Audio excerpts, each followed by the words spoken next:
అండి. నా పేరు సోఫియా అండి. మా అమ్మగారు నాన్నగారికి 3 పిల్లలు. 3లో మాకు ఒక అక్క ఉందండి, ఒక తమ్ముడు ఉన్నాడు. అలాగే మరి మా తాతయ్య గారు ఫిలిప్ గారని ఈస్ట్ గోదావరిలో చాలా ప్రాంతాలు కాలునడకతో సువార్త ప్రకటించి దేవుని కొరకు అనేకల్ని రక్షించుకున్న వ్యక్తి. ఆయనకి మా నాన్నగారు పెద్ద కుమారుడు అనమాట. ప్రార్థన ద్వారా పుట్టారు.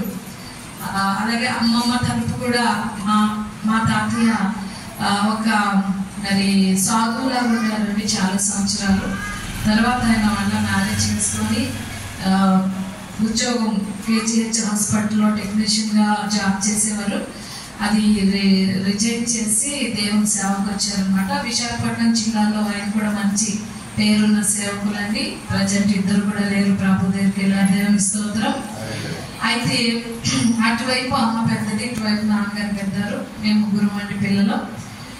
మా ఫ్యామిలీలో అందరు కూడా పుట్టికతో ఆరోగ్యంగానే ఉన్నాము. నేను కూడా జన్మించినప్పుడు ఆరోగ్యంగానే అన్ని అవయవాలు మంచిగా పనిచేసేటట్టే నేను కూడా పుట్టాను. అయితే 2 సంవత్సరాల వయసు వచ్చిన తర్వాత నా కళ్ళల్లోంచి కొంచెం వాటర్ వచ్చేదంటండి.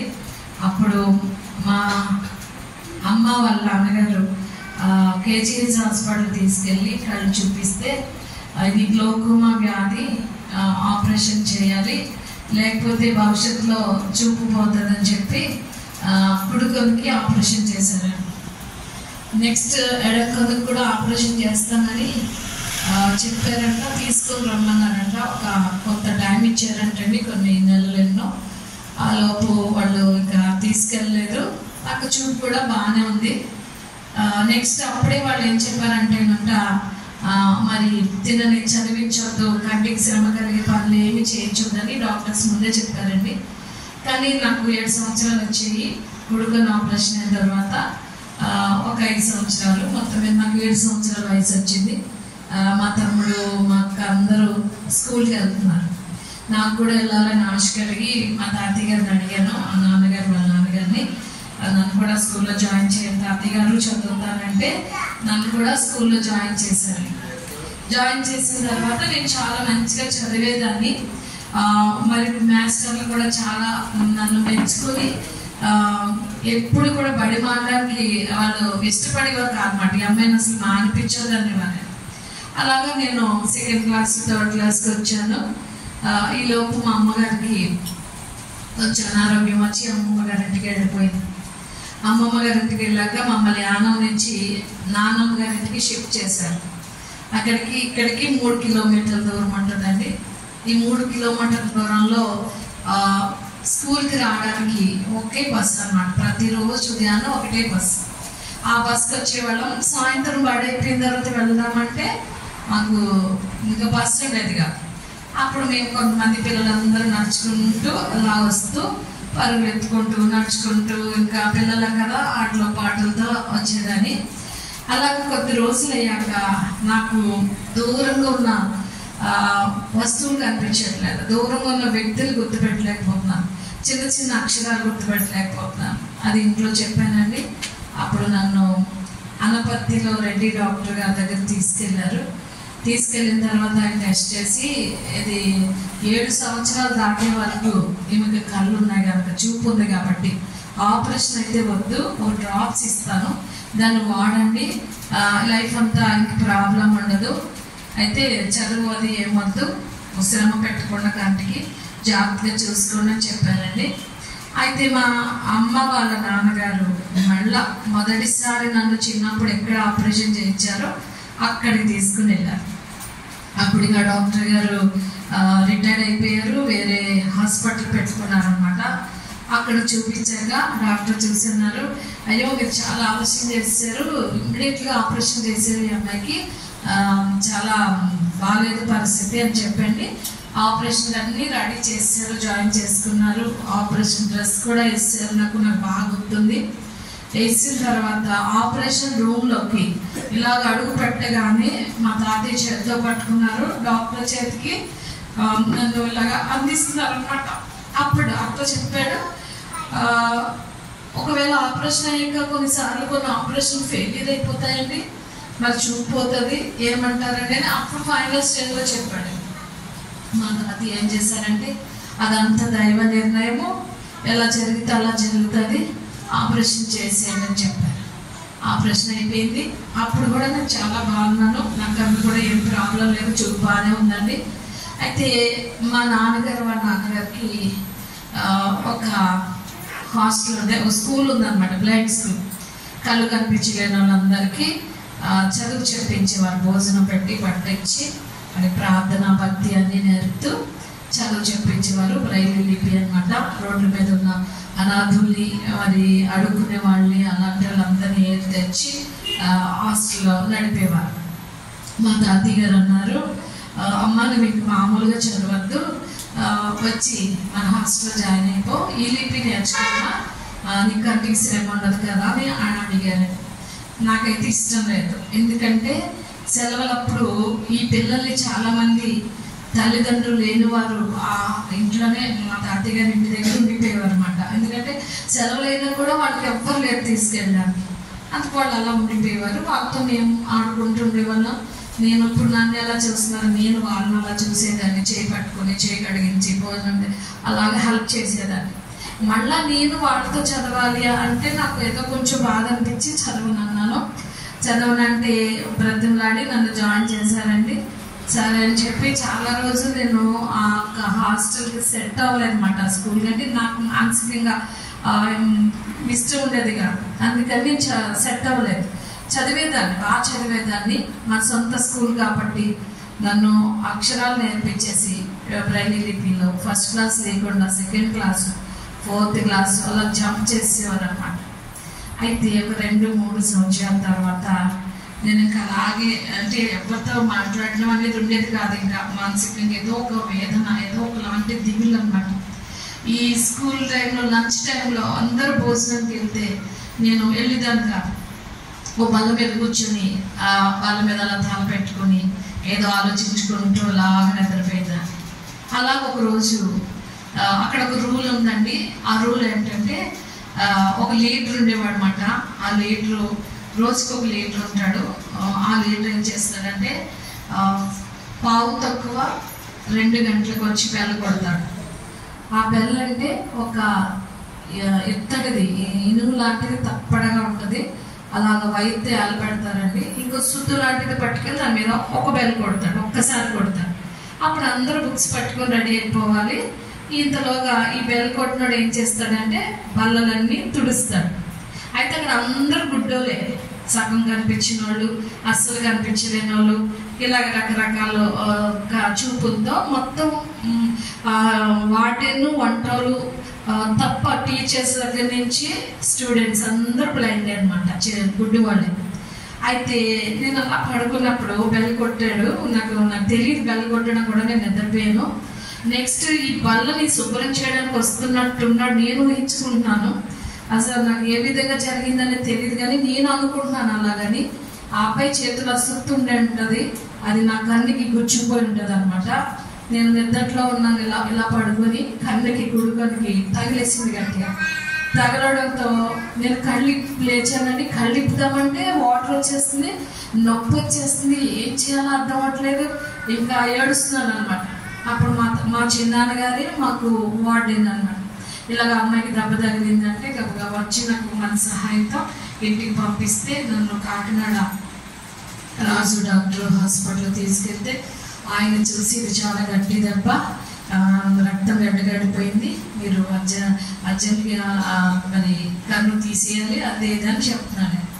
మా తాత ఏం చేశారంటే అలా కుదరదని మళ్ళీ ముందు ఆపరేషన్ చేసిన 2వ కన్నుకి చేసిన ముందు కన్నుకి చేసిన డాక్టర్ దగ్గర తీసుకెళ్ళాను. ఆ డాక్టర్ ఏం చేశాడంటే చూసి చాలా బాధపడిపోయారు. నన్ను చూసి ఏడ్చేశారనమాట డాక్టర్ గారు. ఏడ్చి నేనైతే ఈ అమ్మాయికి ఏ విధంగా హెల్ప్ చేయలేను, ఆపరేషన్ అయితే సక్సెస్ అయింది, చూపుకైతే లోపం లేదు, కానీ ఈ దురదృష్టం కొద్ది దెబ్బ తగిలింది. ఈ దెబ్బ వల్ల అమ్మాయి కుడుకొందు చిరిగిపోయింది. ఇక చూపు అయితే మేము ఇవ్వలేము, కాకపోతే నొప్పి తగ్గిస్తాం, అలా గడ్డ కట్టుకుపోయిన ఆ రక్తాన్ని కరిగిస్తాం, హాస్పిటల్లో జాయిన్ చేయండి అన్నాడు. 22 దినాలే నా హాస్పిటల్లో. తర్వాత బాగుంది, చూపు అయితే లేదు, ఎడం కన్ను కనిపిస్తుంది. ఆ తర్వాత డాక్టర్ చెప్పారు, ఈ కన్ను ఎఫెక్ట్ ఎడం కన్నుకు కూడా వచ్చేస్తుంది, మీరు అర్జెంటుగా మీకు వీలు పడినప్పుడు కొద్ది దినాల తర్వాత అమ్మాయిని తీసుకొని రండి, ఆ కన్ను తీసేద్దాం, గాజుకొని పెడదాం, రెండో కన్ను చూపు నిలబడుతుందని డాక్టర్ చెప్పారండి. మరి ఏ కారణం బట్టి నన్ను తీసుకెళ్ళలేదో నాకైతే తెలీదు. ఈ రోజు వరకు కూడా కన్ను తీయలేదు. ఆయన అప్పుడు కూడా చెప్పారు, నాకు 2 కళ్ళు పెద్దవన్నమాట మా నాన్నమ్మ గారిలాగా. అయితే ఆయన చెప్పారు, రోజులు పెరిగే కొద్దీ ఆ కన్ను చిన్నది అయిపోతుంది కాబట్టి తీసేయాలని చెప్పారు, కానీ తీయలేదండి, అలాగే చిన్నది అయిపోయింది. అయితే నేను హాస్టల్ అలాగే చదువుతున్నాను. కానీ నాకు ఒక ఆశ ఉండేదన్నమాట. ఆ ఆశ ఏంటంటే ఏదో నేను మంచి బట్టలు వేసుకోవాలి, మంచిగా తినాలి, సుఖంగా ఉండాలని కోరిక కాదు. కానీ నా ఆశ ఏంటంటే నన్ను అందరూ ప్రేమించాలి, నన్ను ఒక మనిషిగా చూడాలి, నన్ను విచిత్రంగా చూడకూడదు, అసహ్యంగా చూడకూడదు, నాకు ఫ్రెండ్స్ ఉండాలి, నన్ను అందరూ ప్రేమించాలి, నేను ప్రేమించబడాలి అనే ఒక ఆశ ఉండిపోయింది. కానీ ఎవ్వరూ నన్ను ప్రేమించేవాళ్ళు కాదు. మా తాతయ్య గారికి 60 సంఘాలు ఉండేవండి. ఆయన ఏరియా పాస్టర్ గారు. ప్రతి నెల సేవకులందరితో మీటింగ్ జరిగేది, సేవకులందరూ వచ్చేవారు, అందరినీ మరి ఆ నైట్ ఉండేవారు, డే టైం కూడా ఉండేవారు. మా అక్క నేను ఉన్నప్పుడు మా అక్క దగ్గరికి వచ్చి పక్కన ఉండేవాడు. మా అక్క దగ్గరికి వచ్చి ఇలా బుగ్గలు పట్టుకుని ముద్దు పెట్టుకుని, రేపు స్కూల్కి వెళ్ళావా, ఏం చదువుతున్నావురా, తిన్నావా అని అక్కని అడిగేవారు. పక్కన ఉన్న నన్ను అస్సలు పలకరించేవారు కాదు. నాకు చాలా బాధ అనిపించేది. తర్వాత బంధువులు కూడా ఏదైనా హాలిడేస్ వస్తే అక్కనే చుట్టాలింటికి తీసుకెళ్ళేవారు, నన్ను తీసుకెళ్ళేవారు కాదు. ఇంకా నాకు చాలా సిచ్యువేషన్స్ చూసాను, చాలా బాధ అనిపించింది. అప్పుడు ఒకటి అనుకున్నాను, అయ్యో కుక్కలు పెంచుకుంటారు, వాటిని ప్రేమిస్తారు, మరి పశువులు పెంచుతారు, వాటిని ప్రేమిస్తారు, వాటికంటే నా బ్రతుకు హీనమైపోయిందా, నన్ను ఎవరు ప్రేమించట్లేదు, కాబట్టి నేను మనుషులు ప్రేమించకూడదు, మనుషులు ఉండే చోట నేను ఉండకూడదని ఒక నిర్ణయం తీసుకుని చర్చ అయిన తర్వాత, చర్చిలో ఫస్ట్ కూర్చుండేదానండి. చర్చ అయిన తర్వాత ఆఖరు ప్రార్థన, ఆశీర్వాద ప్రార్థన జరుగుతున్నప్పుడు, ఎందుకంటే ఆమె అన్నాక ఒకరికొకరు మాట్లాడేసుకుంటారు కానీ నాతో ఎవరు పలకరించారు, అలాగా ఉండాలి, ఎందుకో బాధ నాకు అని చెప్పి ఆమె అనేసరికి ఇంట్లోకి వెళ్ళి తలపేసుకోవడము, ఏ మనిషి కిందకి వెళ్ళిపోవడము, ఏ బాత్రూంలోకి వెళ్ళి గడపెట్టేసుకోవడము, మనుషులందరూ వెళ్ళిపోయే వరకు అలాగూ నేర్చుకుంటారు. అలా చాలా సంవత్సరాల్లో జీవితంలో జరిగింది. చుట్టాలు వచ్చినా కూడా నేను ఎక్కడో ఒక ప్రశాంత స్థలానికి మూలకి వెళ్ళిపోయి ఎవ్వరికి కనిపించేదాన్ని కాదు. నన్ను ఎలాగో ఎవరు అడగరు కాబట్టి నేను ఎక్కడో చోట అలాగా టైం పాస్ చేసుకుని నేర్చుకుంటూ ఉండేదాన్ని. అలా కొద్ది దినాలు సరిపోయింది.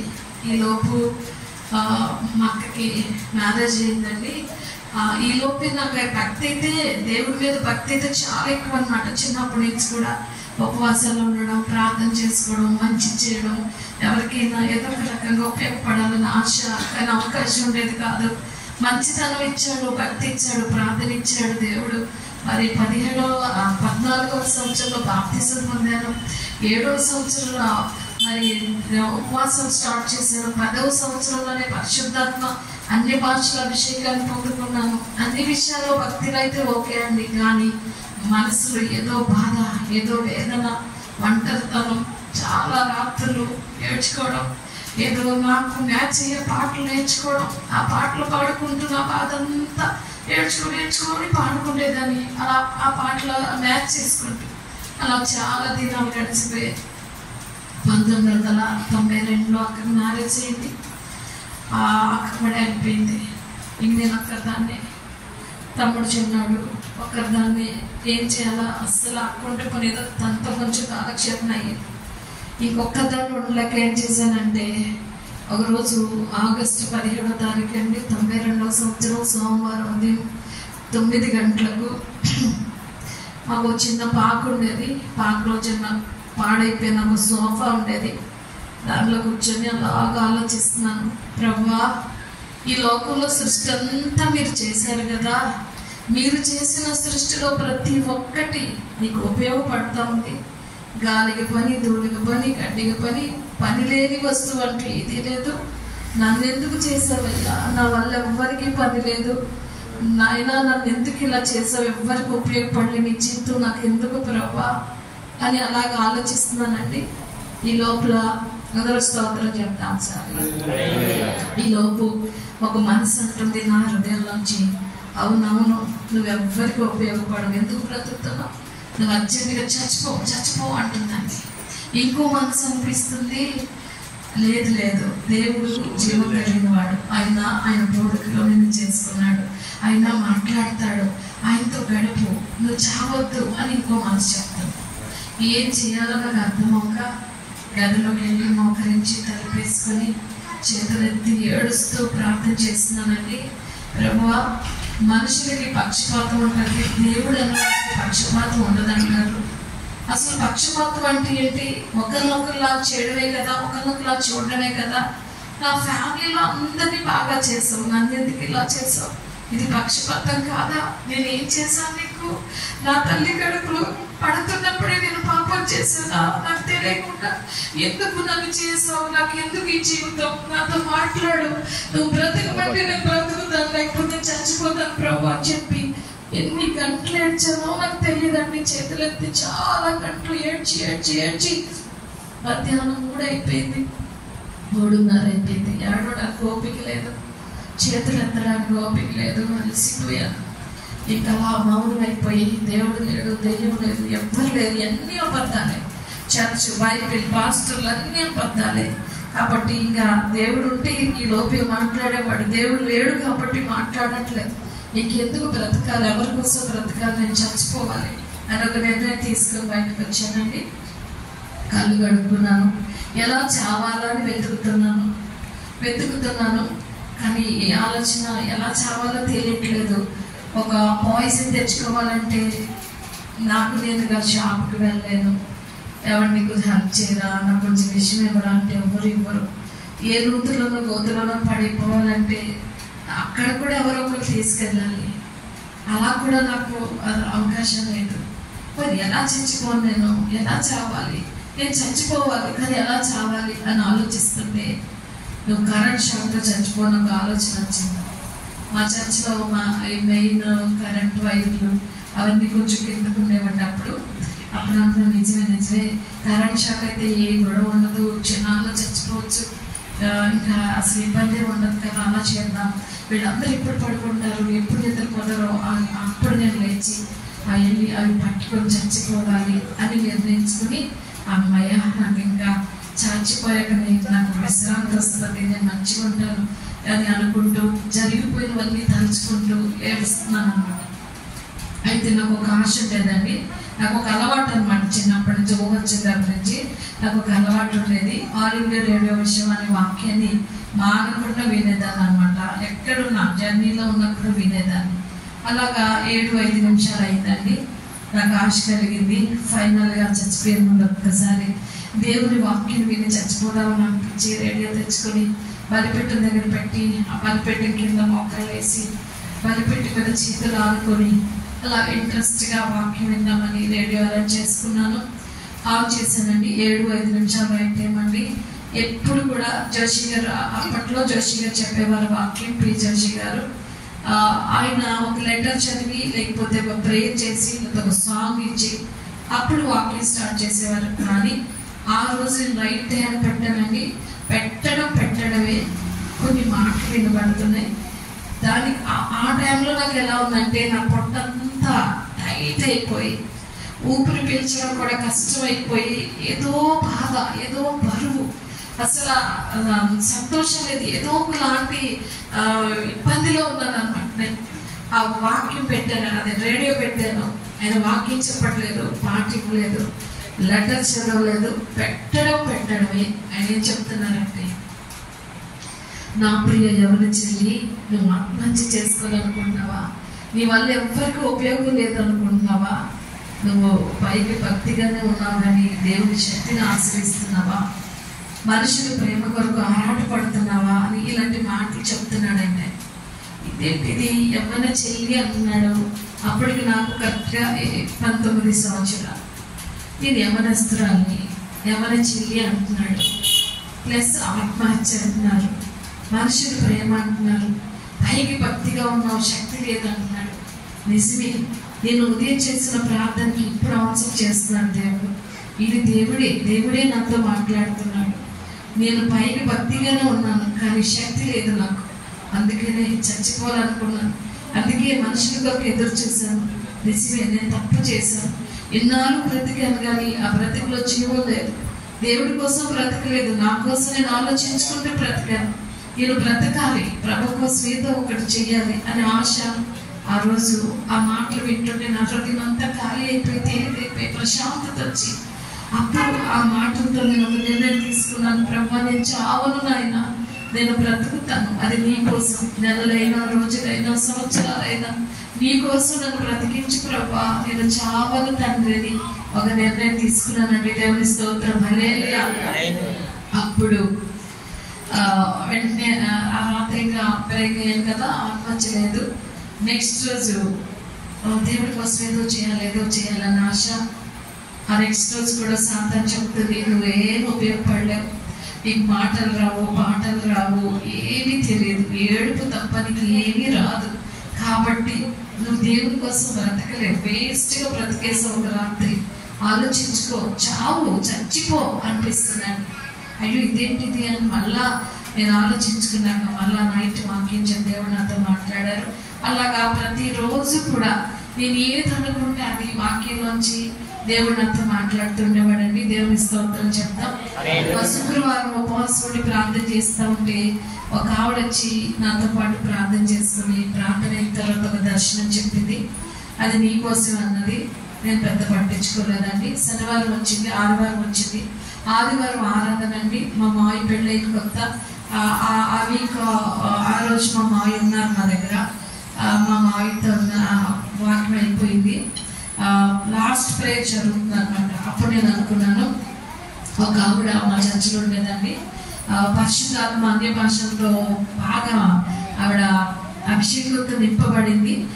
అప్పుడు నేను అనుకున్నాను, ప్రభా ఈవిడ చాలాసార్లు అందరి పేర్లు ఎత్తి చెప్తుంది, మరి ఈ రోజు ఇది నిజంగా నీ మాట అయితే, ఇది నీ వరం అయితే, నేను ఇంకెప్పుడు శోధించాను. ఆ రోజు రేడియో వాక్యం నా కోసం అయితే, ఆవిడకి ఇచ్చిన దర్శనం నా కోసం అయితే, ఈ రోజు ఒక్కసారి నాతో మాట్లాడు, ఇంకొకసారి నేను శోధించను ప్రభా, అసలు ఏంటి నా ఫ్యూచర్ ఏంటి, నేనేంటి, ఒక్కసారి నాతో మాట్లాడవా అని మనసులో అనుకుంటున్నానండి. చర్చలో కూర్చొని పెదవతో కూడా నేను విప్పలేదు బయటికి, నాకు మాత్రమే తెలుసు ఆ మాటలు. వెంటనే ఆవిడ, మా అక్కని పెద్ద బుజ్జి అంటారు, నన్ను చిన్న బుజ్జి అంటారు అందరూ. మా అక్క పేరు విక్టోరియా, నా పేరు సోఫియా అండి. కానీ ఆ పేరుతో ఎవరు పిలిచేవారు కాదు, బుజ్జమ్మ బుజ్జమ్మ అని అనేవారు. అయితే నేను ఎప్పుడైతే ఇలా అనుకుంటున్నానో వెంటనే ఆవిడ, సోఫియా, నా కుమార్తె సోఫియా, నేను నీతో మాట్లాడుతున్నానని మొదలుపెట్టి నువ్వు బాధపడకు, చింతపడకు, చావకు, నీ ముందు చాలా వరాలు పెట్టాను, అవి తీసుకో, నా పని చేయి, నా కోసం బ్రతుకు, ఈ స్థితి నేనే నీకు కలిగించాను, అసలు ఇబ్బంది పడద్దు, నీకు ఎప్పుడు ఏది కావాలో నేను చూసుకుంటానని చెప్పి ఆ రోజు ఆవిడ ద్వారా దేవుడు నాతో మాట్లాడాడు. దేవుని స్తోత్రం చెప్తాం. ఆ తర్వాత నుంచి నేను ఎక్కువ ప్రేయర్లో ఉండేదానండి. మొత్తం ఇంకా లేవడం, బ్రష్ చేసుకోవడం, ఏమైనా ఉంటే తినడం, లేకపోతే లేదు ఒక మూలకి వెళ్ళిపోవడం. చర్చ్లో కానీ, చర్చ్లో అయితే బలపడిన దగ్గరే మోకాళ్ళు వేసేదాన్ని. అలాగా ఎన్ని గంటలు ప్రార్థన చేస్తున్నానో నాకే తెలియదు. అన్ని గంటలకి దేవుడితో గడిపేదాన్ని. తర్వాత ఇంకా ప్రభు కోసం ఏదో చేయాలని ఆశ కలిగి మరి సండే స్కూల్ స్టార్ట్ చేశానండి. అది కూడా నాకు ఆశ కలిగింది, అనౌన్స్ చేశాము. ఆ నెక్స్ట్ వీక్ మొదలు పెడదాం అనేసరికి భయంకరమైన వర్షం. అయ్యో ప్రభు అనుకునేసరికి 11 మంది వచ్చారు. వాళ్ళతో ఒక సండే స్కూల్ స్టార్ట్ చేశానండి. దేవుని స్తోత్రం చెప్తాం. ఫస్ట్ నాకైతే ఏ వాక్యం చెప్పాలి, ఏ కథలు చెప్పాలో కూడా తెలియదు. కానీ దేవుడు ఇచ్చిన ఆలోచనతో నైమాన్ కోసం స్టార్ట్ చేశాను.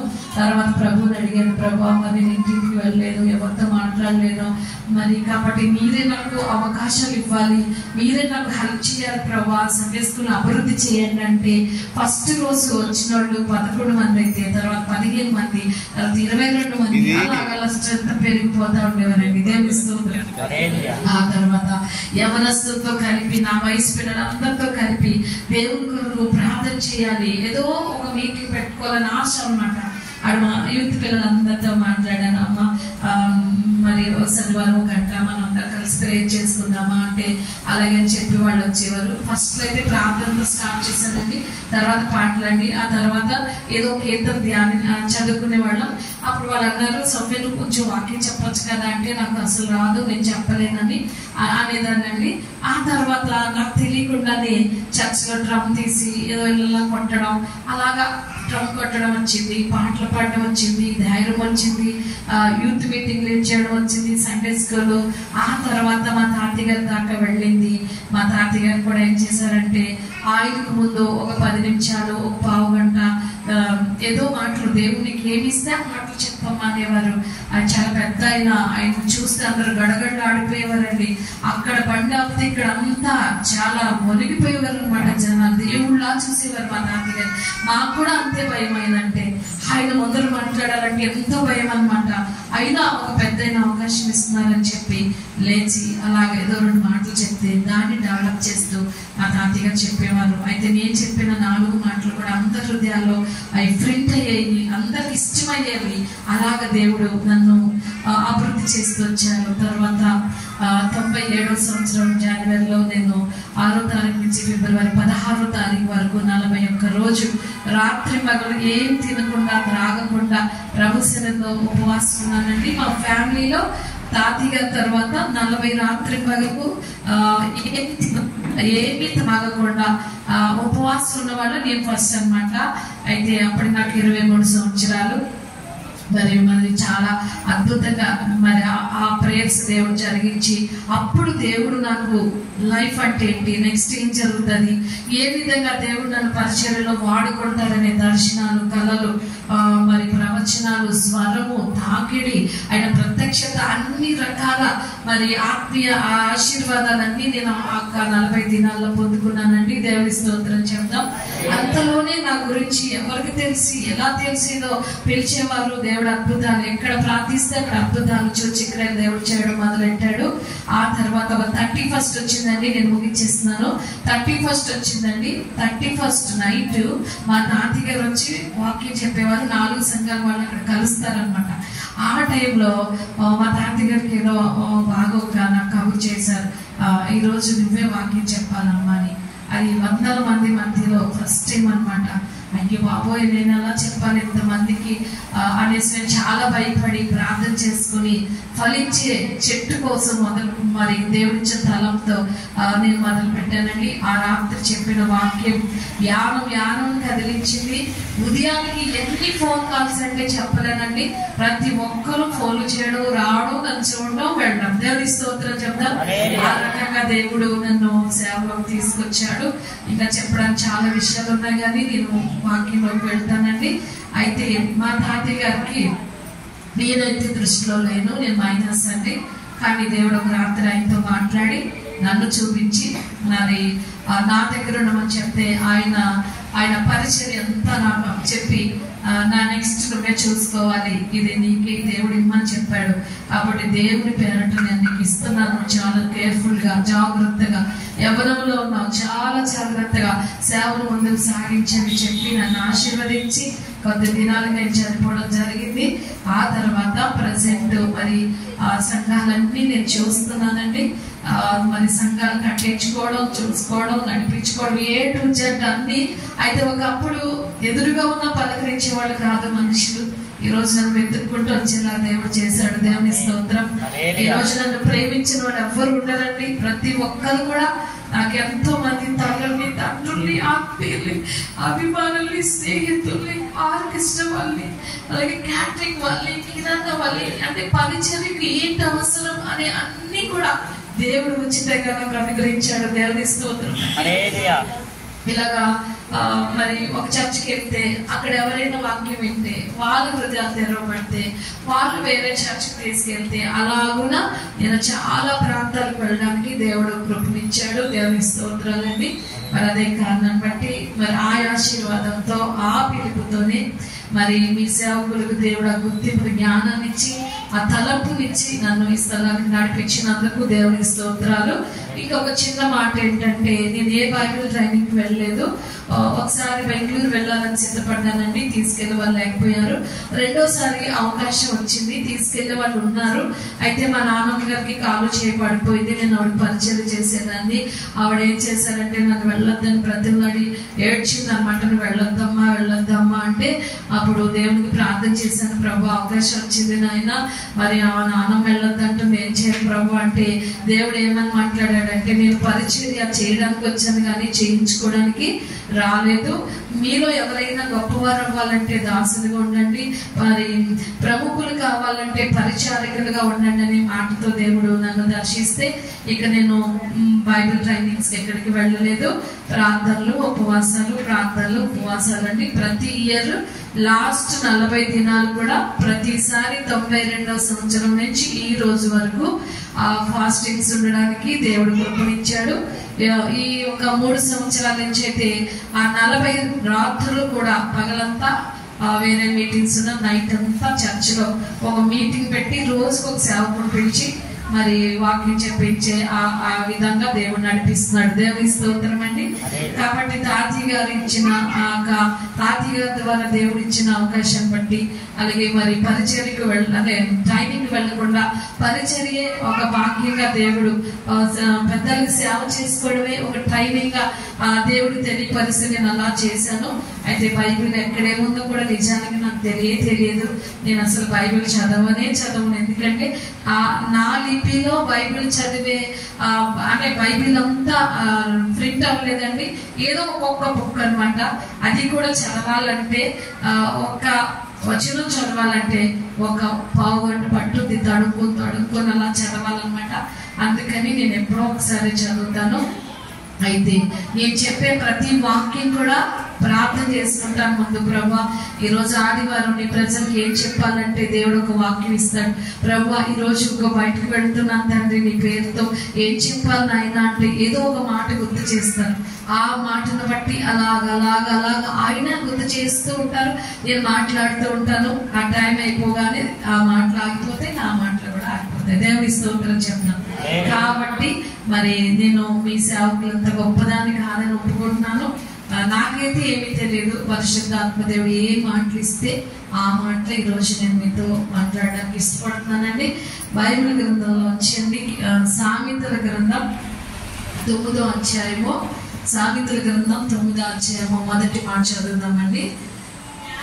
జ్ఞానము నివాసము కట్టుకొని దానికి 7 స్తంభములు చేరుకున్నది. చాలండి. దేవునికి స్తోత్రం. అందరూ చెప్తాం హల్లెలూయా. ఓకే అండి. ఇందాక మీరు వాక్యం చదివారు కదా, ఏంటంటే యోవేలు గ్రంథం 2వ అధ్యాయము 12వ వచనం. అక్కడేముందంటే, ఇప్పుడైనను మీరు ఉపవాసం ఉండి దుఃఖించుచు మనసు పూర్వకంగా నా యొద్దకు రండి, కన్నీళ్లు విడవండి, ప్రార్థన చేయండి, నేను నా మనసు మార్చుకొని మీకు ఏం చేస్తానో మేలు చేస్తాను అన్నాడు. దేవునికి స్తోత్రం. ఈ ఉపవాస కూటాలు దేనికోసం అంటే, మనం పడిపోయిన ఒకవేళ ఆత్మీయంగా కొన్నిసార్లు ప్రతి ఆదివారం రెగ్యులర్ వచ్చి మధ్యలో బ్రేక్ అయ్యి దశమగాలు బాగా ఇచ్చి మధ్యలో ఆగిపోయి, లేకపోతే సేవలో బాగా సేవకులకి సహకరించి మధ్యలో బ్రేక్ అయిపోతూ ఉంటాం అప్పుడప్పుడు. అయితే దేవుడు ఏం చేస్తాడంటే, ఇలాంటి కూటాల ద్వారా సేవకులు తీసుకొచ్చి వాక్యం వినిపించి మన తప్పులు చూపించి మనల్ని మళ్ళా మొదటి స్థితిలోనికి తీసుకురావడానికి ఈ ఉపవాస కూటాలు. దేవుని స్తోత్రం చెప్తాము. అయితే దీన్ని ఇంకో రూపంలో ఏం చెప్తారంటే, ఇది దిద్దుబాటు కూటం అంట. ఏం కూటం అండి? దిద్దుకోవడం అనమాట. అంటే నేర్చుకోవడం. మనకున్నది ఇప్పుడు చూడండి, ఏదైనా లోపం ఉందనుకో అర్థం దగ్గరికి వెళ్తాను చూసుకుంటాం, పౌడర్ ఎక్కువైపోయింది అనుకో, దాన్ని ఏం చేస్తాం మనం? తుడుచుకుంటాం. అంటే లోపం కనబడితే దాన్ని దిద్దుకుంటాం. అలాగే అక్షరాలు నేర్పేటప్పుడు కూడా ఫస్ట్ స్టార్టింగ్ లో సార్లు ఏం చెప్తారంటే అని చెప్పి చేతితో పట్టుకొని ఏం చేస్తారండి, అలా పట్టి ఎలాగుందో మన చేతిని అలాగా తిప్పుతారు. దాన్ని ఏమంటామంటే దిద్దుతున్నాము అంటారు. దిద్దడం అంటే నేర్చుకోవడము ప్లస్ మనకున్న లోపాలన్నీ విడిచిపెట్టడం. దేవునికి స్తోత్రం చెప్తారు. కానీ దిద్దుబాటు కోటాలు ఎవ్వరు మిస్ అవ్వకూడదు. పనులు మానేసి, ఉద్యోగాలు మానేసి, చదువులు మానేసి 3 దినాలు చదువులు కూడా వెళ్ళకూడదు. అలా నిష్టగా వచ్చి దేవుని వాక్యాన్ని విని ఆ ఏ వాక్యం నిన్ను దర్శిస్తుందో అక్కడికక్కడ లోపడి కన్నీరు విడిచి దుఃఖించి మనస్సుపూర్వకంగా ప్రభు వైపు తిరిగితే ఖచ్చితంగా నీ మీద ఉన్న శాపం, నీ మీద ఉన్న పాపం, నీ మీద ఉన్న ప్రతి విధమైన చీకటి శక్తి నుంచి దేవుడు నిన్ను బయటికి తీసుకొస్తాడు. దేవునికి స్తోత్రం, హల్లెలూయా. ఉదాహరణకి నినివే పట్టణం పాడైపోయింది. నినివే పట్టణం అంతా చాలా పెద్ద పట్టణం. ఆ పట్టణం పాడైపోయినప్పుడు మరి యోనా ద్వారా దేవుడు ఆ పట్టణాన్ని ఏం చేయాలనుకున్నాడండి? రక్షించాలనుకున్నాడు. అయితే యోనా కొంచెం తప్పటడి వేసినా కూడా దేవుడు మళ్ళా చేప ద్వారా ఆ సముద్రంలోంచి యోనాను ఎక్కడ తీసుకొచ్చాడండి? నినివేకి తీసుకొచ్చాడు. అంటే చిత్తం ఏంటో అంటే తీసుకొచ్చాడు, శ్రమ పెట్టి తీసుకొచ్చాక యోనా అందరికీ చెప్పాడు, ఐలారా, అమ్మలారా, పిల్లలారా, పెద్దలారా, అధికారులారా వినండి, దేవుడు చెప్తున్నాడు, ఇదిగో 40 రోజుల్లో ఈ పట్టణం ఏమైపోతుందట? కాలిపోతుందట. కారణం ఏంటి అంటే సృష్టిలోంచి వచ్చిన లోపం కాదు, మీ అందరూ కూడా దేవునికి ఏమైపోయారు? విరోధమైపోయారు. మీరందరూ దేవునికి దూరం అయిపోయారు. మీ ఇష్టానుసారంగా బ్రతుకుతున్నారు. ఎవరు ఎలా జీవించాలంటే అలాగే జీవిస్తున్నారు. కాబట్టి దేవుడు అన్నవాడి కోపం మీరు మారు మనసు పొందితే తప్పకుండా దేవుడు ఏం చేస్తాడు? సహాయం చేస్తాడు. లేకపోతే మీరు నాశనం అయిపోతారని బోధ చేశాడు అందరూ. ఎందుకంటే దేవుడు పంపబడిన బోధ కనుక ప్రతి హృదయం ఏం చేయబడింది? తెరవబడింది. పిల్లలు, పెద్దలు, స్త్రీలు, పురుషులు అందరూ ఏం చేశారండి? ఉపవాసం అన్నారు. ఎలాగంటే పసిపిల్లలకు కూడా చెప్పండి, పసిపిల్లలకు కూడా పాలు ఇవ్వలేదు, పశువులకు కూడా ఆహారం పెట్టలేదు. ఎంత చక్కని ఉపవాసం చూడండి. చక్కగా ఆ వెంటనే ఇప్పుడైనాను అంటే అంతకు ముందు ఎప్పుడు వాళ్ళు ఉండలేదు, అప్పుడైనా వాళ్ళు ఉపవాసం ఉండి కన్నీళ్ళు విడిచు మనస్సు పూర్వకంగా వాళ్ళ హృదయాలు ప్రభు దగ్గర కుమ్మరించుకుంటే దేవుడు వెంటనే మనస్సు మార్చేసుకొని, ఎందుకు ఆయన కరుణ వాత్సల్యము కలిగిన వాడు, శాంతమూర్తి, చేయవలసిన కీడు చేయక మానేవాడు. కాబట్టి యోనా దగ్గరికి వచ్చి, యోనా నా మనసు చాలా మళ్ళా మారిపోయిందయ్యా, నా ప్రజలందరూ ఏడుస్తూ ఉంటే నేను చూడలేకపోతున్నానయ్యా, అయ్యో పసిపిల్లలు కారమంటా ఉంటే నా కడుపంతా కదిలిపోతుందయ్యా, పశువులు అరుస్తూ ఉంటే నా కళ్ళల్లో వచ్చి నీళ్ళు వచ్చేస్తున్నాయి, నేను ఆ ప్రజలకి కాల్చను, వారు మారు మనసు పొందారు, కాబట్టి వాళ్ళు విడిపిస్తాను, వెళ్ళు వాళ్ళు రక్షిస్తానని చెప్పని మరలా దేవుడు చేయవలసిన కీడు ఏం చేశాడండి? చేయక దేవునికి స్తోత్రం. కాబట్టి అదే దేవుడు ఈ రోజు మన దేవుడు, హల్లెలూయా. ఆయన మారని వాడు. కాబట్టి మనం కూడా ఈ రోజు ఉపవాసం ఉండి, ఈ రోజైనా ఇన్ని సంవత్సరాలు 9 నెలలు 9వ రోజు వచ్చింది. అయితే ఇప్పటి వరకు ఎన్నో శ్రమలు, ఎన్నో శోధనలు, ఎన్నో ఇరుకులు, ఎన్నో ఇబ్బందులు, ఎన్నో రకాలమైన వేదనలు, బాధలు, చిక్కులు, సమస్యలు నీ జీవితంలో ఉన్నాయి. కానీ ఉపవాసం లేదు. తింటున్నావు, తిరుగుతున్నావు, నిద్రపోతున్నావు, బాధపడుతున్నావు, కానీ పరిష్కారం చూసుకోలేకపోతున్నావు. ఉపవాసం ఉండడానికి నువ్వు ఏదో టెన్షన్ ఫీల్ అవుతున్నావు. కానీ కనుక ఈ రోజు ప్రభు ఏమంటున్నాడంటే, ఈ రోజైనా నువ్వేం చేయాలి? ఉపవాసం ఉండి ఏం చేయాలి? మనస్సు పూర్వకంగా తిరిగి దేవుని దగ్గరికి వచ్చేయి.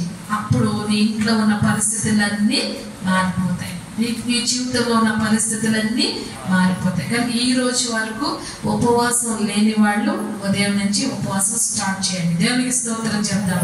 ఉపవాస ప్రార్థనలు అంటే అందరూ ఏం చేయాలి? ఉండాలా లేదా? ఎవరో ఒక ఆయనట చెప్పారు, గేదెలు ఇచ్చాడంట. ఊర్లో అందరికి గేదెలు ఇచ్చి ఒక్కొక్క లీటర్ పాలు తెచ్చి నాకు ఇవ్వండి, మిగతా పాలన్నీ మీరే వాడుకోండి అన్నాడంట ఒక రాజు. పెద్ద టిన్ను పెట్టాడంట అక్కడ. వాళ్ళందరూ ఏం చేశారంటే ఉదయాన్ని అందరూ మంచిగా పాలు తీసి మూటంతో తెచ్చి వేద్దామనేసరికి ఒకడు అనుకున్నాడంట మనసులో, అందరూ పాలు వేస్తారు కదా, నేను ఏం చేద్దాం? నీళ్ళేద్దాం. నేను ఒక్కడి నీళ్ళు వేస్తే ఏం తెలుస్తుందిలే, అందరూ పాలే కదా, నేను ఒక్కడే నీళ్ళు కదా అనుకున్నాడు. వాడు అనుకున్నట్టే అందరూ అనుకున్నారంట. అందరికి అదే ఆలోచన వచ్చిందంట. తీరగా మొత్తం టిన్ను నిండిపోయిందంట. నిండిపోయాక ఆ రాజు వెళ్ళి తలుపు తీశాడు, మూత తీసి చూశాడంట. అమ్మ, నా బిడ్డలు ఎంత నమ్మకస్తులో, మంచి మంచి గౌడు గీదులు ఇచ్చాను వీళ్ళకి, ఒక్క బాటిల్ 1 లీటర్ పాలు అడిగాను, నా ప్రజలు ఎంత నమ్మకస్తులో, ఇన్ని లీటర్ పాలు ఇచ్చి ఉంటారని ఆశతో ఏం చేశాడంట, మూత తీసి చూస్తే డబ్బా నిండా ఏమున్నాయండి? నీళ్ళే. ఒక్కడే కదా అనుకుంటే మొత్తం అందరికి ఏమొచ్చాయి? నీళ్ళు వచ్చాయి. దేవుని స్తోత్రం చెప్తాను.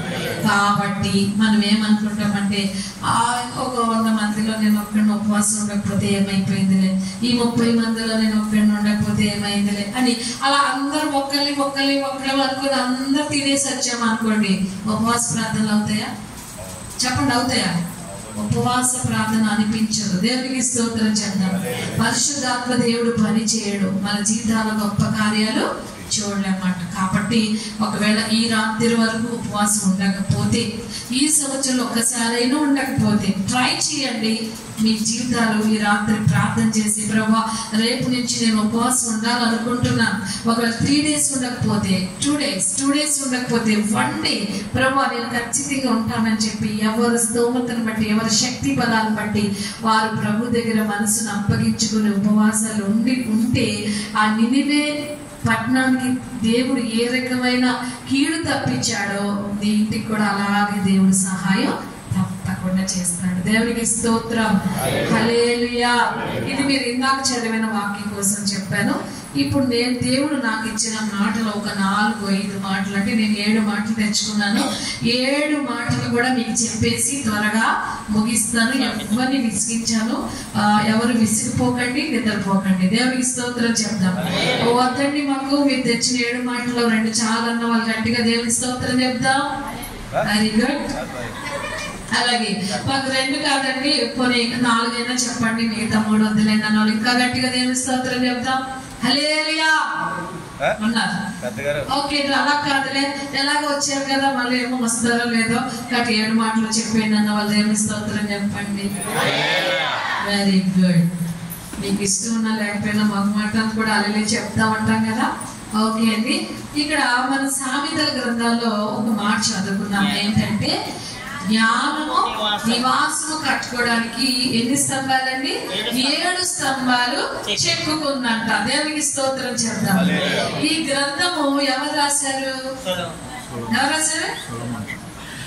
దావీదు కుమారుడు, ఇశ్రాయేలు రాజు అయిన సొలొమోను. దేవునికి స్తోత్రం.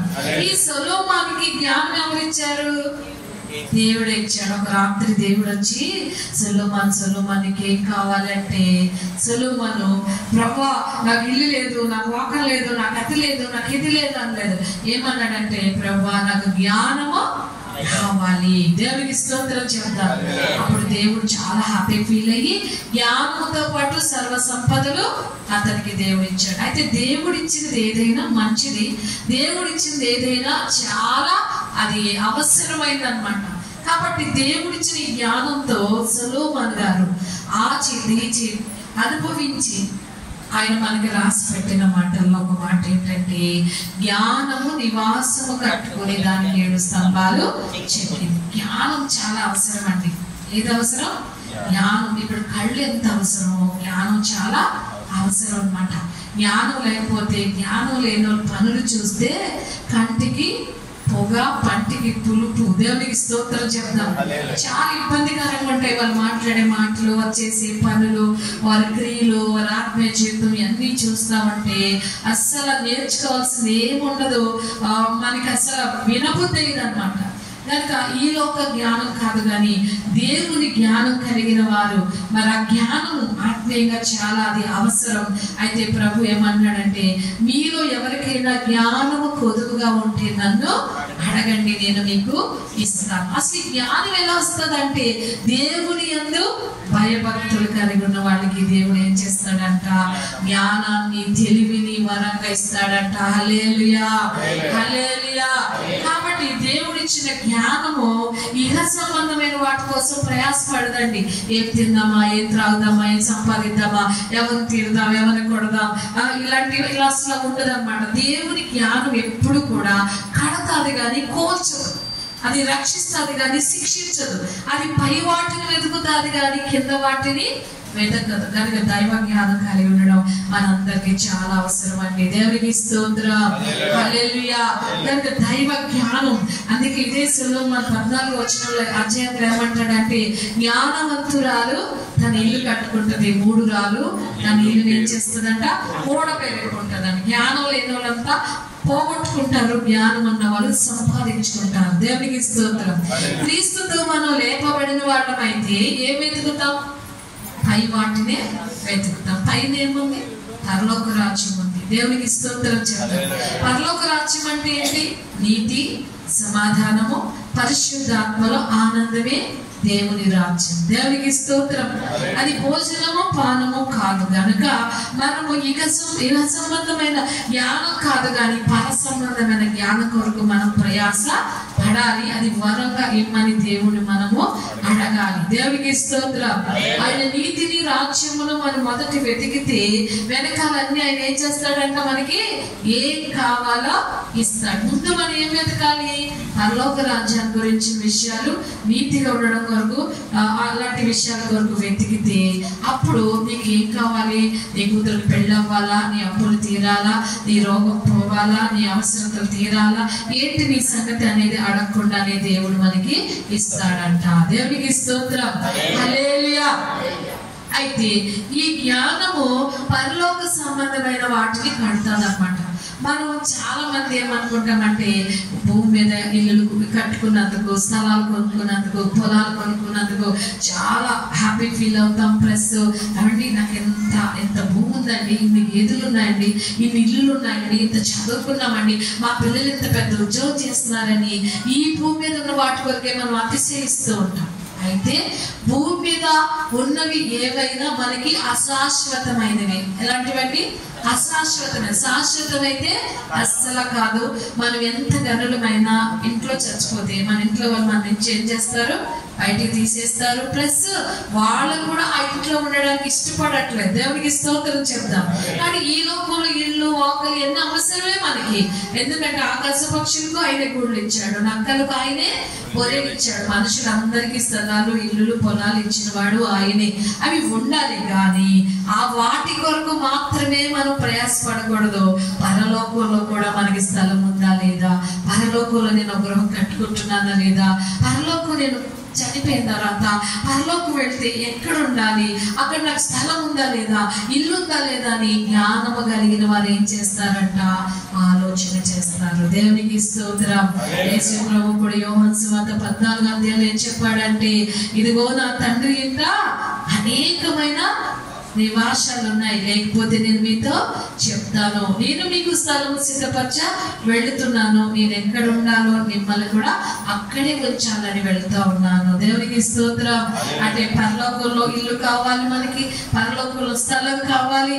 అందుకు మనం ప్రయాసపడాలి, అందుకు మన జ్ఞానం కలిగి సంపాదించుకోవాలి. హల్లెలూయా. అయితే ఆ నివాసానికి ఈ జ్ఞానం ఏం చేస్తుందంటే 7 స్తంభాలు ఎంచుకుంది. ఎన్ని స్తంభాలండి? 7 అనగా మన క్రైస్తవ భాషలో 7 అంటే సంపూర్ణము. సంపూర్ణం అంటే చాలు, అయిపోయింది, కొద్దు, సరిపోయింది, సమృద్ధి. దేవునికి స్తోత్రం చెప్తాం. 7 అనేది సమృద్ధి అయిన జీవితం, సంపూర్ణ జీవితం. ఆత్మీయతలో ఈ 7 అనుభవాలుంటే మనం పరలోకంలో నివాసం కట్టుకున్నట్టే చనిపోయిన పరలోకం చేరుతామని గ్యారంటీ. దేవునికి స్తోత్రం చెప్తాం. అయితే 7 స్తంభాలు, 7 ఏమనుకుందంటే స్తంభాలు. స్తంభం అంటే అది స్థిరమైనది, బలమైనది, బరువు మోసేది, బాధ్యత కలిగింది. దేవునికి స్తోత్రం చెప్తాం. దేవుడి పిల్లలుగా మనం ఏం చేయాలంటే స్థిరంగా ఉండాలి. ఎలా ఉండాలండి? దైవ జ్ఞానం ఉన్నవాడు ఎలా ఉంటాడు? సంఘంలో స్థిరంగా ఉంటాడు. దేవుళ్ళు ఎలా ఉంటాడు? స్థిరంగా ఉంటాడు. ఈరోజు ఈ చర్చ్, రేపు ఆ చర్చ్, ఎల్లుండి ఇంకో చర్చ్, కొత్తగా వస్తే ఆ చర్చ్ జంప్ చేయడు, కప్పలాగా గంతులు వేయడు. దేవునికి స్తోత్రం చెప్తాం. చావైనా బ్రతికైనా, పుట్టిక ఏ సేవకుడు, చావు కూడా, సమాధి కూడా ఆ సేవకుడే. ఏ బండలో మనం చెక్కి పడ్డామో ఆ బండలోనే మనం స్థిరపడి, నాటబడి, అడుగులు మరి స్థిరపరచుకొని ఎదిగి ఫలించి అభివృద్ధి పొందాలి. దేవునికి స్తోత్రం. ఒక రోజు ఇక్కడ, ఒక రోజు అక్కడ, ఒక రోజు లోకంలో, ఒక రోజు దేవుళ్ళలో, ఒక రోజు బాగా భక్తిగా, ఒక రోజు బాగా భక్తిహీనుడిగా. ఈ జ్ఞానం కలిగిన వారు, ఈ ఆత్మీయ జ్ఞానం కలిగిన వారు, ఈ స్తంభాలు లాంటి వారు ఉండరండి. ఇప్పుడు ఈ మందిరానికి ఫిల్లర్స్ ఉంటాయి. ఉన్న ప్రతి ఫిల్లర్ ఎక్కడ ఉన్నది అక్కడే ఉన్నదా, లేకపోతే నెలకు ఒక చోటగా చేంజ్ అవుతుందా? కాబట్టి నెలకు ఒక చోటకి వెళ్ళిపోతాయి ఈ యొక్క స్తంభాలు. ఎక్కడున్నది ఎన్ని సంవత్సరాలకు వచ్చి చూసినా అక్కడే ఉంటుంది. అందుకే నువ్వు ఎక్కడ రక్షించబడ్డావు అక్కడే ఉండాలి. దేవునికి స్తోత్రం చెప్తాం. ఎవరిని చెక్కు చెదరకూడదు. నువ్వు నిలబడాలి, అనేకులు ఏం చేయాలి? నిలబెట్టాలి. దేవునికి స్తోత్రం. తర్వాత స్తంభము బలంగా ఉంటుంది. బలహీనంగా ఉంటుందా? బలంగా ఉంటుందా? చాలా బలంగా ఉంటుంది కదా.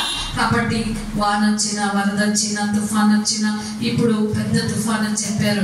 ప్రభా ఇదిగో మరి ఉదయం ఫోన్ చేసినప్పుడు మాస్టర్ గారు మాట అన్నారు, ప్రతి సంవత్సరం బాగానే ఉండేదండి వాతావరణం, ఈ సంవత్సరమే అన్న మాట పడారు. నాకు బాధ అనిపించింది. ప్రభా ఈ సంవత్సరం నేను వెళ్తున్నాను తండ్రి, మీరు పంపుతున్నారు, ఈ సంవత్సరం వాళ్ళకి వర్షం ఉండడానికి వీల్లేదు నైనా, మంచి వాతావరణంలో మీరు హెల్ప్ చేయండి ప్రభా అని స్తుతించాను. దేవుని కృపను బట్టి మంచిగానే మధ్యాహ్నం నుంచి ఉంది. దేవుని స్తోత్రం చెప్తాం. హల్లెలూయా. అయితే మరి బలం ఇప్పుడు నిజంగా ఒక పెద్ద తుఫాను వచ్చింది అనుకోండి, ఈ ఫిల్లర్స్ ఉండి ఈ మంచి కట్టడం ఉంటే తుఫాన్ వచ్చినా మనకి భయమా? చెప్పండి, భయమా? ఎందుకు? ఏమీ ఏమవ్వదు, చెక్కు చెదరదు. ఎందుకంటే బలంగా ఉంది ఇది. దేవుని స్తోత్రం చెప్తాం. కాబట్టి మనం కూడా సంఘంలో బలమైన వ్యక్తులుగా ఉండాలి. శోధన వచ్చినా, కష్టం వచ్చినా, లేమొచ్చినా, పాస్గా తిట్టినా, కొట్టినా, లేకపోతే ఇంకొకరు ఏమన్నా, ఏం జరిగినా మనం అస్సలు బలహీన పడడానికి వీల్లేదు. ఎందుకంటే ఇసుక మీద కట్టిన పునాది అయితే వరదకి, వానకి, గాలికి కూలిపోద్ది. అది బుద్ధిహీనత కలిగింది. దేవుని వాక్యం లేని అనుభవం. కానీ వాక్యం ఉన్న అనుభవం ఎలా ఉంటుందంటే అది బండ మీద స్థిరంగా ఉంటుంది. దేవునికి స్తోత్రం చెప్తాం. కాబట్టి స్తంభాల్లాగా బలంగా ఉండాలి, బలమైన విశ్వాసాలు ఉండాలి, బలహీనంగా ఉండకూడదు. సేవకు మీరు చాలా ప్రోత్సాహకరంగా ఉండాలి, చాలా అవసరమైన వారిగా ఉండాలి, చాలా ఔషధమైన వారిగా ఉండాలి, అందుబాటులో ఉండాలి. అది దైవ జ్ఞానానికి మరి చేయగలిగింది. దైవ జ్ఞానం ఉన్న వాళ్ళు అలాగ చేయగలుగుతారు. దేవునికి స్తోత్రం చెప్తాం. నెక్స్ట్ స్తంభము ఎలా ఏం చేస్తుందంటే బరువుని మోస్తుంది. దానిపైన ఎన్ని వేసినా కూడా అది ఏం చేస్తుంది? భరిస్తుందా లేదా? ఓరుస్తుందా లేదా? బాధ్యత కలిగి ఉంటుందా లేదా? అలాగే క్రైస్తవులుగా మనం కూడా సంఘంలో ఎలా ఉండాలో తెలుసండి. బాధ్యత కలిగి బరువులు, భారాలు మోసే వాళ్ళంగా, అనేకులు తెచ్చే వాళ్ళంగా మనం ఉండాలి. మీటింగ్స్ అంటే చాలా ఖర్చులు, చాలా అవసరాలు, చాలా ఆలోచనలు, చాలా అరేంజ్మెంట్స్ ఉంటాయి. మనం ఏదో వచ్చేసి బైబిల్ పట్టుకొని ఇస్త్రీ ప్యాంటు షర్ట్ వేసుకొని వచ్చేసి బైబిల్ పట్టుకొని పాడేసి చప్పట్లు కొట్టేసి వాయిద్యాలు వాయించేసి ఆమెన్ అనుకుంటే అయిపోయి మళ్ళా మేము మీటింగ్ రావడం కాదు. స్తంభం లాంటి క్రైస్తవుడు, జ్ఞానం కలిగిన క్రైస్తవుడు ఏం చేస్తాడంటే, అమ్మో చర్చతో వచ్చే వాళ్ళు ఉన్నారు లేదా, ఈ రోజు వంటకి ఇచ్చే వాళ్ళు ఉన్నారు లేదా, ఈరోజు సేవలు పెట్టే వాళ్ళు ఉన్నారా లేదా, అక్కడ ఏం జరుగుతుంది అని ఒక బాధ్యత. మన ఇంట్లో ఏమి లేకపోతే మనం ఎలాగ కూర్చుకుంటామో, సంఘంలో ఏముందో లేదో చూసే బాధ్యత ఎవరిదండి? బలమైన, బరువైన భారాన్ని మోస్తున్న క్రైస్తవులు. దేవునికి స్తోత్రం చెప్దాం. కాబట్టి బరువులు మొయ్యాలి. ఆశగానండి లాస్ట్ రోజు భోజనాలు నేనే పెట్టేస్తానండి, లేదా మా అందరం 4-5 కలిపి మనం మన 4 చేతులు కలిపేద్దాం, మరి వాళ్ళని అడగడం ఏంటి, వీళ్ళని అడగడం, మనమే కార్యం చేసేద్దాం. ఆశగానండి అదిగో అక్కడ తలుపు లేదండి, మేము 3 కలిపి తలుపు పెట్టించేద్దాం అనుకున్నాం. అక్కడ స్తంభాన్ని సిద్ధపరచుకొని ఆ స్తంభాన్ని ఏం చేస్తుందంట? చెక్కుతుందంట. ఏం చేస్తుందండి? చెక్కుతుంది. చెక్కుతున్నప్పుడు నొప్పి వస్తుందా లేదా? హాస్పిటల్కి వెళ్తాం, చేతి మీద ఏదో ఉంది తీసేయాలన్న డాక్టర్, ఆపరేషన్ అంటే చెక్కడమే. అప్పుడు మత్తు లేకుండా చేసేస్తాడా? కాబట్టి ఏం చేస్తాడో చెక్కడానికి మత్తు పెడతాడు. ఎందుకు? ఆ బాధ ఏంటో మనకి తెలియకూడదని, ఆ తీస్తున్నప్పుడు ఖచ్చితంగా నొప్పి వస్తుందని మత్తు ఇస్తాడు. అయితే చెక్కడం అంటే నొప్పి కలగడం. దేవునికి స్తోత్రం చెప్తాం. దేవుని వాక్యం ఎప్పుడు మీరు దీవించబడతారు. మీరు ఏ టైంకి వచ్చినా పర్వాలేదు, మీ కానికే కావాలి, మీరు ఎలా తిరిగితే ఏంటి, మీరు సినిమా చూస్తే ఏంటి, షికారుకి వెళ్తే ఏంటి, ఏం చేస్తే ఏంటి, మీరు ఆదివారం ఒక రోజు వచ్చి వెళ్ళిపోతే చాలు అనే బోధలు కాదు మనం ఇష్టపడేది. మనల్ని కొట్టి, తిట్టి, పిండి, ఉత్తికి ఆరబెట్టేలా ఉండాలి వాక్యం అంటే. దేవుని స్తోత్రం చెప్తాం. అలాంటప్పుడు నొప్పి కలుగుతా ఉంటే కోపం రాకూడదు మనకి. ఏమి రావాలండి? అమ్మో నిజమే, నేను ఇలా చేస్తున్నానయ్యా, ఆ విషయం నుంచి నేను బయటికి వచ్చేస్తాను ప్రభు అని జీవితాన్ని మార్చుకోవడమే చెక్కుకోవడం. దేవునికి స్తోత్రం చెప్తాం. అందుకే శిల్పి చేతిలో మనం ఎవరమంట? కొయ్య లాంటి వాడు. ఎప్పుడు చెక్కబడుతూ ఉండాలి. చెక్కని లేకపోతే స్తంభం ఎలా ఉంటది? వంకరగా టింకరగా. వంకర టింకర్లు ఉంటే బరువు మొయ్యలేదు, వంకర టింకర్లు ఉంటే బలం ఉండదు, వంకర టింకర్లు ఉంటే అది ఏదో ఒక రోజు కూలిపోద్ది. దేవునికి స్తోత్రం చెప్తాం. కనుక మన ఆత్మీయ జీవితంలో ఎప్పుడు సేవకుడు నోట్లోంచి ప్రభువా, మనం అంటాం కదా, ప్రభువా నాతో మాట్లాడు, ప్రేరేపించేవాడు వారు ప్రార్థన చేయండి అంటే మనం ఏం చేస్తాం? ప్రభువా నా కొరకు మాట్లాడు నాయనా, మాట్లాడు నాయనా అని ప్రార్థన చేస్తాం. దేవుడు తన సేవకుడు నోట్లో మనతో మాట్లాడడం మొదలు పెడతాడు. ఇదిగో నువ్వు అదిగో మానేజులు వల్లగాని వీళ్ళగా ఇలాగా మొత్తం వాళ్ళు బయట పెట్టేస్తా ఉంటే మనకేమనిపిస్తుంది అంటే, ఏంటి నాకోసమే చెప్తున్నాడు, ప్రతి ఆదివారం ఇదే పన, ఈ గుళ్ళు ఎవరు లేరా, నా గురించి తెలిసి నా కోసమే చెప్తున్నాడు అనకూడదండి. దేవునికి స్తోత్రం. హల్లెలూయా. నాకు ఇలాంటి కేసు తగిలింది మన. నేనంట ప్రతిసారి పాస్టర్ గారు తెచ్చి వాళ్ళకంట మా సంఘంలో ఉండి డబ్బులు ఇవ్వరండి, వాళ్ళు కూడా మనల్ని కొట్టినట్టు ఉండాలి, తిట్టినట్టు ఉండాలి, మన లోపాలు తీసి బయటికి పెట్టినట్టు ఉండాలి. అప్పుడు మనం చెక్కబడతాం. దేవునికి స్తోత్రం. చెక్కబడ్డాం అనుకోండి, తిన్నగా ఉంటాం, స్ట్రైట్గా ఉంటాం, బలంగా ఉంటాం కదా. 7 అనుభవాల గురించి చెప్పి నేను ముగించేస్తున్నాను త్వరగా. అపోస్తుల కార్యాలు 2వ అధ్యాయము 38వ వచనం చదువుకుందాం. అపోస్తుల కార్యాలు 2వ అధ్యాయము 38వ వచనం అండి. నిద్ర వచ్చే వాళ్ళందరూ గట్టిగా దేవుని స్తోత్రం. హల్లెలూయా. Very good. ఒక రాత్రి ప్రసంగం చేస్తున్నాడంట. ప్రసంగం చేస్తా ఉంటే 3000 మంది ఏమయ్యారంట?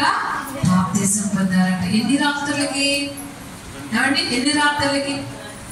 ఒక్క మీటింగ్, ఒక్క మెసేజ్. ఎంతమంది? 3000 మంది. మరి ఎన్ని ఆదివారాలు వస్తున్నావు, ఎన్ని మీటింగులు, ఎన్ని ఉపవాస ప్రార్థనలు జీవితంలో వెనక్కి వెళ్ళిపోయాయి, ఎన్ని బయట మీటింగులు వెళ్తున్నావు, ఎన్నిసార్లు టీవీ వాక్యాలు, సెల్ ఫోన్ వాక్యాలు వింటున్నావు, ఇంకా నీ జీవితంలో ఒక్క అనుభవం కూడా నేర్చుకోలేకపోతున్నావు. దేవునికి స్తోత్రం. హల్లెలూయా. అందుకే ఎంతో మంది క్షణానికి విపరీతమైన వ్యాధులతో ఉన్న, మరణ పడకల్లో ఉన్న, మరణానికి వెళుతున్నా, ఇంకా మనల్ని ఆస్తి నుంచి దాటించాడు అంటే ఇప్పుడైనా నువ్వు ఉపవాసం ఉంటావని, దైవ జ్ఞానాన్ని కలిగి ఉంటావని, క్రీస్తు కోసం ఒక సాక్షిగా జీవిస్తావని, ఈసారి మీటింగుల్లో అయినా నీ జీవితము పరలోక నివాసాన్ని కట్టుకుంటాదేమోనని దేవుడు నీకు అవకాశం ఇచ్చాడు. ఆలోచించు. దేవునికి స్తోత్రం. హల్లెలూయా. మొదటి మాట ఏంటంటే మారు మనసు. మొదటి స్తంభం ఏంటండి? మారు మనసు. మనసు ఏమవ్వాలి? మారు మనసు అంటే గుడికొచ్చిన మానేయడం, ఇచ్చిన మానేయడం, పాడినోళ్ళు మానేయడం, ఇదా మారు మనసు? మారు మనసు అంటే ఏంటి? ఏమండి? మనసు మార్చుకోవాలి.